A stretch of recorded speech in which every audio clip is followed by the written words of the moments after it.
घने काले बादल आसमान में किसी दैत्य की तरह गरज रहे थे। जंगल के रास्ते पर एक नौजवान अर्जुन तेजी से कदम बढ़ा रहा था। पास के गांव में दिन भर काम की तलाश में भटकने के बाद उसके हाथ निराशा ही लगी थी। अब बस एक ही इच्छा थी, किसी तरह सूरज ढलने से पहले अपने घर पहुंच जाए। लेकिन किस्मत को कुछ और ही मंजूर था। अचानक बादलों ने जैसे आसमान की सारी नमी धरती पर उड़ेल दी। मूसलाधार बारिश शुरू हो गई। अरे, इस तूफान को भी अभी ही आना था, अर्जुन ने खींचकर सोचा। नाकाम मिला और अब इस आफत की वजह से घर पहुंचना भी नामुमकिन है। बारिश की बूंदें अब चाबुक की तरह शरीर पर पड़ रही थीं। अर्जुन समझ गया कि उसे कहीं सिर छुपाने की जगह ढूंढनी होगी।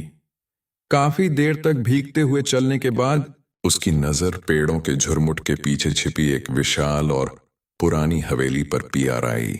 उसकी दीवारें काई से ढकी थीं और टूटी हुई खिड़कियां अंधेरी आंखों की तरह उसे घूर रही थीं। उसे देखकर ऐसा लगता था जैसे सदियों से किसी ने वहां कदम न रखा हो। अर्जुन ने राहत की सांस ली। शुक्र है भगवान का, आज रात के लिए यह हवेली ही मेरा घर है। सुबह होते ही यहां से निकल जाऊंगा। ये सोचकर वह बिना किसी डर के उस हवेली के भारी भरकम चरमराते हुए दरवाजे को धकेल कर अंदर चला गया। हवेली के अंदर का माहौल बाहर से भी ज्यादा डरावना था। हवा में सीलन और धूल की एक अजीब गंध घुली हुई थी। हर तरफ मकड़ी के जाले थे और अंधेरे कोनों में न जाने क्या क्या छिपा हुआ लग रहा था। जगह तो सच में बहुत भयानक है, अर्जुन ने खुद से कहा। लेकिन इस तूफानी रात में इससे बेहतर कुछ नहीं। सुबह तक सब ठीक हो जाएगा। यह सोचकर वह एक दीवार के सहारे बैठ गया। उसे नींद कहाँ आने वाली थी। वह बस लेटा हुआ छत को घूर रहा था। तभी एक अजीब सी चीज हुई। ऊपर से एक मोरा तुरा पुराना सा कागज का टुकड़ा लहराता हुआ सीधा उसके चेहरे पर आ गिरा। वह हड़बड़ा कर उठ बैठा। यह क्या बला है और यहां ऊपर से कैसे गिरा? उसने उत्सुकता से उस पुराने पीले पड़ी चुके कागज को उठाया और खोला। जैसे ही अर्जुन ने कागज को खोला, उसकी आंखें आश्चर्य से चौड़ी हो गईं। वह किसी खजाने का नक्शा था जिस पर अजीबोगरीब चिन्ह और लकीरें बनी थीं। एक पल के लिए उसे लगा कि यह किसी का मजाक है, यह नकली भी तो हो सकता है, उसने सोचा। लेकिन फिर उसके दिल में एक रोमांचक ख्याल आया। लेकिन अगर यह असली हुआ तो? जब इस भुतहे जंगल में इतनी बड़ी हवेली हो सकती है तो खजाना क्यों नहीं? ठीक उसी पल बाहर बारिश थम गई, जैसे कुदरत भी उसे इशारा दे रही हो। नक्शे के हाथ लगते ही अर्जुन की सारी थकान और निराशा गायब हो गई। उसके अंदर एक नई ऊर्जा और जोश भर गया। उसने फैसला कर लिया, वह इस खजाने को खोज कर ही रहेगा। जंगल में नक्शे के सहारे आगे बढ़ते हुए अर्जुन को महसूस हुआ कि कोई उस पर नजर रखे हुए है। उसे पत्तों की सरसराहट और टूटी टहनियों की आवाज सुनाई दी। कोई है क्या? उसने पुकारा, पर कोई जवाब नहीं मिला। उसने इसे अपना वहम समझा और आगे बढ़ गया। नक्शे के अनुसार उसे एक ऐसे विशाल वृक्ष को ढूंढना था जिस पर एक तारामंडल का चिन्ह बना हो। वह घने जंगल में उस खास पेड़ को तलाशने लगा। तभी उसकी नजर जमीन पर प्रीताजे पैरों के निशानों पर गई। मतलब मैं सही था, मेरे अलावा कोई और भी है यहाँ। शायद वह भी खजाने की तलाश में है। वह उन निशानों का पीछा करते करते एक पुराने विशाल बरगद के पेड़ तक पहुंचा। लेकिन यह देखकर उसे निराशा हुई कि उस पर तारामंडल की जगह अर्धचंद्रमा का चिन्ह खुदा था। धत तेरे की, नक्शे में तो तारामंडल कहाँ गया है? तभी उसकी पैनी नजर पैर की छाल पर लगे एक हिस्से पर प्यार आई, जो बाकी छाल से थोड़ा अलग लग रहा था। जैसे ही उसने उसे खुरचा, नीचे से असली तारामंडल का चिन्ह चमक उठा। तो यह बात है, कोई मुझे भटकाना चाहता है, लेकिन मैं हार नहीं मानूंगा। तभी उसके पीछे से एक शांत और सधी हुई आवाज आई, शायद यह सफर अकेले तय करना तुम्हारी किस्मत में नहीं है। अर्जुन चौंक कर पलटा। पैरों के साए से एक लड़की बाहर निकली। उसकी आंखों में एक अजीब सी गहराई थी और उसके चेहरे पर जंगल की शांति। तुम कौन हो? क्या तुम ही मेरा पीछा कर रही थी? अर्जुन ने हैरानी से पूछा। लड़की ने मुस्कुराकर कहा, मेरा नाम वान्या है। यह जंगल ही मेरा घर है। मैं भी इसी खजाने को खोज रही हूँ। मेरे पुरखे इस खजाने के रक्षक थे, लेकिन एक श्राप की वजह से वे इसे कभी हासिल नहीं कर पाए। ये कोई आम खजाना नहीं है। अगर सुबह की पहली किरण निकलने तक इसे नहीं ढूंढा गया तो यह नक्शा हमारी यादों को मिटा देगा। हमें यह रात कभी याद नहीं रहेगी। यह खजाना अपनी परीक्षा खुद लेता है। अर्जुन ने वान्या की आंखों में सच्चाई देखी। उसने कहा, ठीक है, अब हम दोनों मिलकर इस रहस्य को सुलझाएंगे। नक्शे में पैर के आगे लिखा था, अंधकार का मार्ग खोलेगा एक चमकता हुआ फल। वे दोनों सोचने लगे। वान्या ने कहा, यहां तो हजारों फल हैं, कौन सा फल?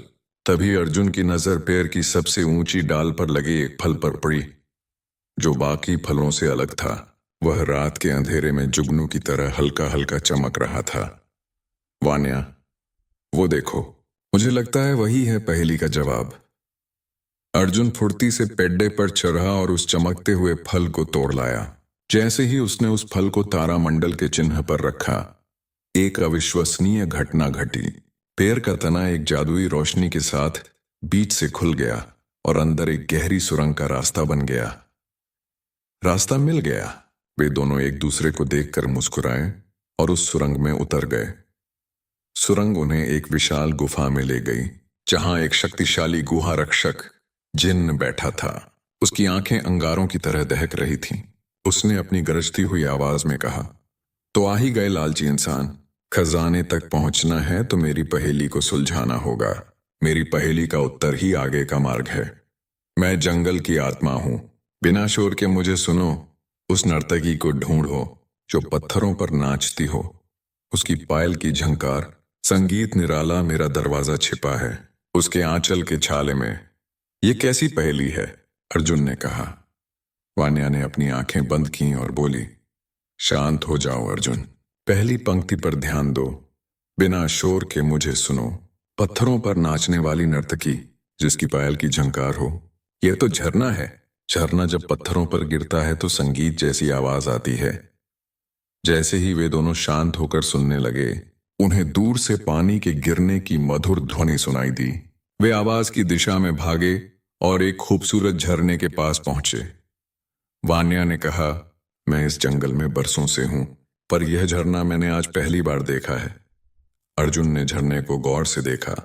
वान्या देखो, झरने के पानी का पर्दा एक जगह से अजीब तरह से हिल रहा है। पहेली में कहा था, दरवाजा छिपा है उसके आंचल के छाले में। यह कहकर अर्जुन ने एक पत्थर उठाया और उस जगह पर फेंका। पत्थर लगते ही झरने का पानी उस जगह से दो हिस्सों में बंट गया और उसके पीछे एक और गुफा का मुंह खुल गया। रास्ता मिल गया। अर्जुन चिल्लाया, लेकिन वान्या सहम गई। अर्जुन, मुझे डर लग रहा है। उस गुहा रक्षक के बाद न जाने अंदर कौन सा खतरा हो। अर्जुन ने उसका हाथ पकड़ा। वान्या, हमने आधा सफर साथ तय किया है, अब डरने से क्या होगा? भरोसा रखो, हम ये कर लेंगे। और जो भी खजाना मिलेगा वह हमारा आधा आधा होगा। वान्या ने अर्जुन की आंखों में आत्मविश्वास देखा और सिर हिला दिया। ठीक है मित्र, अब जो भी होगा हम साथ सामना करेंगे। गुफा उन्हें एक बंद दरवाजे के सामने ले आई। तभी एक रहस्यमयी आवाज गूंजी, अंतिम द्वार खोलने से पहले मेरी पहेली का उत्तर दो।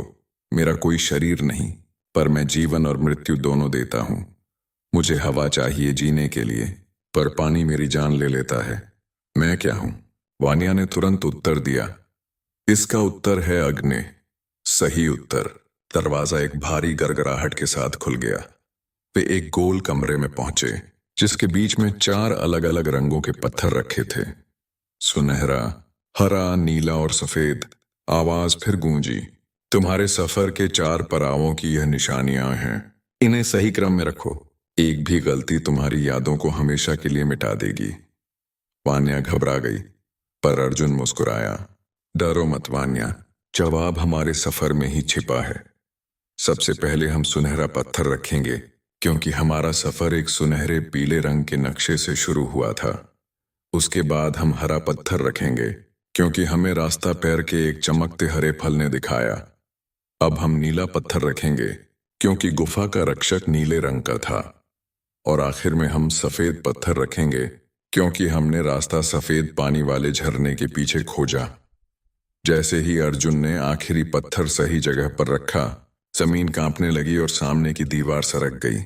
उसके पीछे एक विशाल तहखाना था, जो सोने के सिक्कों, हीरे जवाहरात और अनमोल कलाकृतियों से जगमगा रहा था।